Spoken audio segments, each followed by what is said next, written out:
अखंड विद्यानंद जी महाराज की जय। सद्गुरु मौनी बाबा भगवान की जय। आगे की कथा सुने। एक दिन काम करते करते इनके पति मंगला की कमर में मोच पड़ गई और फिर ये सीधे खड़े न हो पा रहे थे। मंगला झुककर किसी तरह चलकर आए और खाट पर पड़ गए। राम प्यारी घबरा गई। तीसरे दिन वह बैठी हुई थी, कुछ सोती जागती सी थी कि इन्हें एक स्वप्न दिखाई दिया। इन्होंने देखा कि एक तलवार ऊपर से गिरा, कपड़े में लिपटी हुई है। ये उस तलवार से पूछ रही थी, तू कैसे आई मेरे घर? मैं गुरु का व्रत करती हूँ, जाप करती हूँ, तू कैसे आई? तभी इन्होंने देखा कि गुरुदेव आए हैं और खाट खींच कर बैठ गए हैं।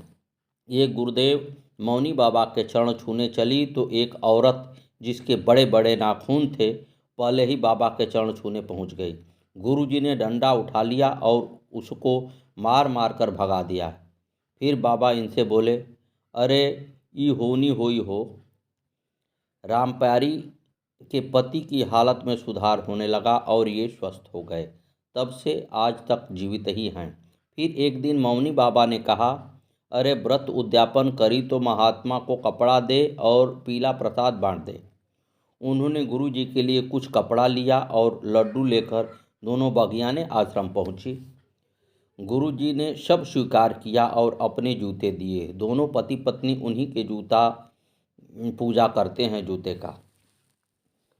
सुल्तानपुर आश्रम पर एक पुराना सा काला सा मिट्टी का चूल्हा था जिस पर कभी कभी भक्त लोग रोटी सेकते थे। एक दिन राम प्यारी ने यह चूल्हा फोड़कर सुंदर सा नया माटी का चूल्हा बना दिया, फिर पीली मिट्टी से पोत कर सजा दिया।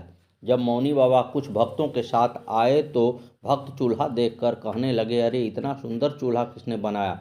मौनी बाबा बोले, अरे और के बनाई, हर प्यारी बनबौले हुई। वे काफ़ी दिनों तक सबको बताते थे, अरे हर प्यारी बहुत बढ़िया चूल्हा बनाई। वे उस चूल्हे पर रोटी सेक कर मौनी बाबा को खिलाती थी। वे भी बड़े प्रेम से स्वीकार कर लेते। कई वर्ष पहले उन्होंने मौनी बाबा को भजन गाते और नृत्य करते भी देखा है। वे बड़ी ही मधुर आवाज़ में भजन गाते थे। एक बार शिकारपुर चौधरी एंड्रू साहब के यहाँ रामायण हुई। वहाँ से बहुत से लोग गए, राम प्यारी भी गई। वहाँ भंडारा था। भोजन के उपरांत वहाँ नौकर पत्तल उठा रहे थे। सबके साथ इनके पत्तल भी उठा लिए।